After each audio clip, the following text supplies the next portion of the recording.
రాకాలోకంకి స్వాగతం. ఈ కంటెంట్ మీకు నచ్చినట్టయితే లైక్ చేయండి, మీ బంధుమిత్రులకి షేర్ చేయండి. ఇప్పటివరకు సబ్స్క్రైబ్ చేసుకోకపోతే సబ్స్క్రైబ్ బటన్ నొక్కండి. అదేవిధంగా బెల్ ఐకాన్ని కూడా తప్పనిసరిగా నొక్కండి.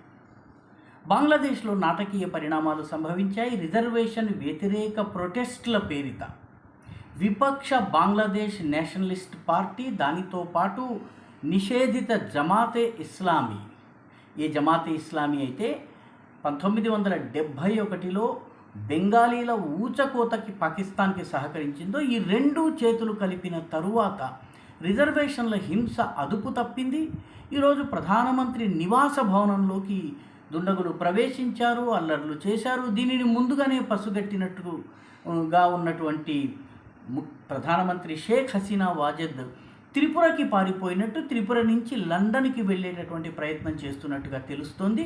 మొత్తం మీద బంగ్లాదేశ్లో సైన్యము అధికారం చేజిక్కించుకుంది. జనరల్ వకారుద్దీన్ జమాన్ అనేటటువంటి సైనికాధికారి ప్రస్తుతము సైనిక పాలకుడిగా అధికారంలోకి తీసుకున్నాడు. బంగ్లాదేశ్లో సైన్యము అధికారంలోకి రావడము ఇది మూడవసారి. మొట్టమొదటిసారి జియావుర్ రెహమాన్ వచ్చారు. జియావుర్ రెహమాన్ తరువాత జనరల్ ఎర్షాద్ వచ్చారు. జనరల్ ఎర్షాద్ తర్వాత ఇప్పుడు జనరల్ వకారుజ్జమాన్ వచ్చారు. ఈయన ఎంతకాలం ఉంటారు, తర్వాత ఈ ప్రస్తుత పరిస్థితుల్ని ఈయన అదుపులోకి తీసుకుని రాగలరా, ఏం జరుగుతుంది అన్నది మనం వేచి చూడాలి. మొత్తం మీద బంగ్లాదేశ్లో ఉన్నటువంటి పరిపాలనను చేంజ్ చేసేటటువంటి, అంటే రెజీమ్ చేంజ్ చేయాలన్నటువంటి ప్రయత్నం ఏదైతే అమెరికా చేస్తోందో అది సఫలమైనట్టుగా కనిపిస్తోంది. రెజీమ్ చేంజ్ అంటే పరిపాలనను మార్పిడి చేసిన తరువాత ప్రస్తుతము బంగ్లాదేశ్లో భారత అనుకూల ప్రభుత్వము లేని పరిస్థితి ఉంటుంది. భారతదేశానికి సంబంధించినటువంటి ద్వైపాక్షిక ఒప్పందాలన్నీ కూడాను ఇప్పుడు ప్రశ్నార్థకమవుతాయి. దీని తరువాత బంగ్లాదేశ్లో అమెరికా అనుకూల ప్రభుత్వం అధికారంలోకి వచ్చినా మనం ఆశ్చర్యపోవక్కర్లేదు.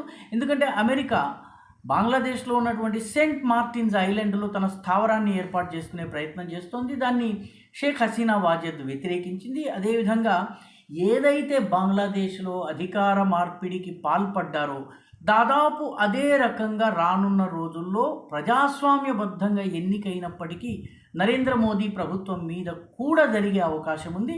ముఖ్యంగా మణిపూర్లో, మిజోరాంలో అల్లర్లు పెరిగే అవకాశం ఉంది.